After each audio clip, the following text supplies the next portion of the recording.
Hello दोस्तों, मैं संदीप मौर्य आप सभी का आपके अपने यूट्यूब चैनल माँ सरस्वती क्लासेस में स्वागत करता हूँ। जैसे कि हम लोग इतिहास के कुछ मिक्स एमसीक्यू क्वेश्चन को लेके आए हुए हैं जो हमेशा एग्जाम में बार बार पूछे जाते हैं। अगर आप लोग चैनल में पहली बार हैं, चैनल सब्सक्राइब, वीडियो को लाइक अवश्य कीजिएगा। इस सेशन को अपने दोस्तों को अवश्य शेयर कीजिएगा।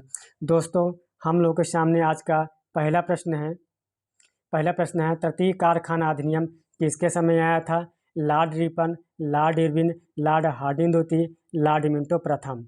जो तृतीय कारखाना अधिनियम आपका आया था वो आपका लॉर्ड हार्डिंग द्वितीय के समय आया था। कब आया था? 1911 ईस्वी में आया था। आइए दोस्तों, चलते हैं अगले प्रश्न की ओर। हमारे सामने अगला प्रश्न है, निम्नलिखित में से कौन सी पुस्तक अमीर खुसरो द्वारा नहीं लिखी गई है? मजनू लैला, शरीन खुसरो, नूह सिपहर, मुंतखब उल लुबाब। तो जो अमीर खुसरो द्वारा पुस्तक नहीं लिखी गई है वो आपका मुंतखब उल लुबाब है। यह पुस्तक आपकी जो है खाफी खाकी थी। यह पुस्तक आपकी जो है खाफी खाकी थी। हमारे सामने अगला प्रश्न है,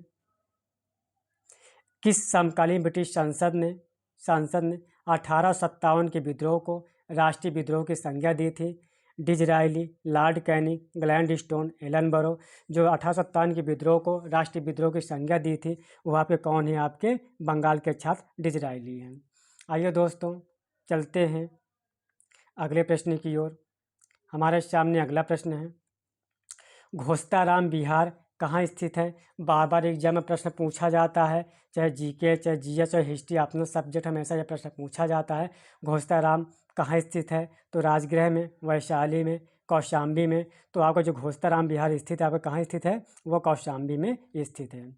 आइए मित्रों, चलते हैं अगले प्रश्न की ओर।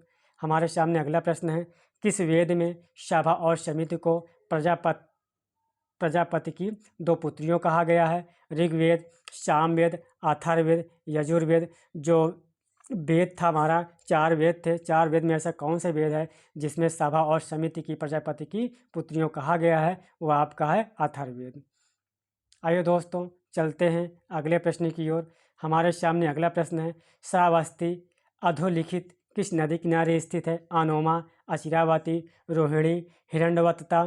तो इसमें श्रावस्ती जो आपका जो श्रावस्ती स्थान जगह है वो आपका जो कहाँ पे स्थित है? अचिरावती नदी किनारे स्थित है। आइए दोस्तों, चलते हैं अगले प्रश्न की ओर। हमारे सामने अगला प्रश्न है, वेदों की ओर चलो किसने कहा था? बार बार एग्जाम में प्रश्न पूछा भी जाता है कि वेदों की ओर चलो किसने कहा था?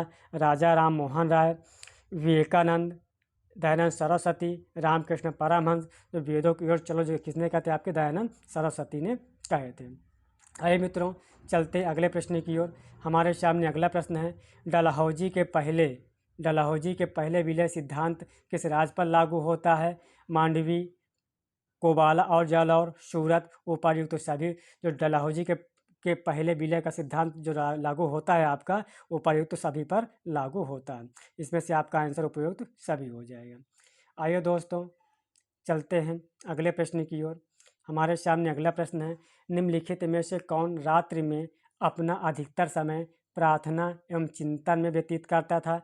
कुतुबुद्दीन ऐबक, रुकनुद्दीन फिरोज, इल्तुतमिश, बलबन। जो अपना रात्रि में अपना अधिकतर समय प्रार्थना और चिंतन व्यतीत करता था।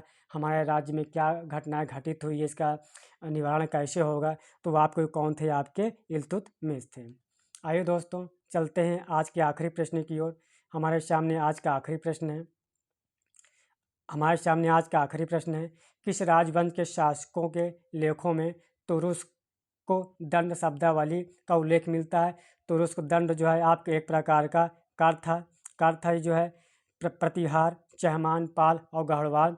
तो जो तुरुस्क दंड जो लेखों में जो मिलता है एक प्रकार का कर था वो आपका कहाँ मिलता है? गढ़वाल राजवंश में मिलता है। दोस्तों, आज का हमारा ये आखिरी प्रश्न था। अगर वीडियो अच्छी लगी हो तो वीडियो को लाइक और वीडियो को शेयर कीजिएगा। अगर आप लोग चैनल में पहली बार हैं, चैनल सब्सक्राइब कीजिएगा। आपको रोज़ जो है प्रतिदिन हिस्ट्री की एमसीक्यू और संविधान की एमसीक्यू पर डे आप लोगों को लाते रहेंगे। Okay, thank you.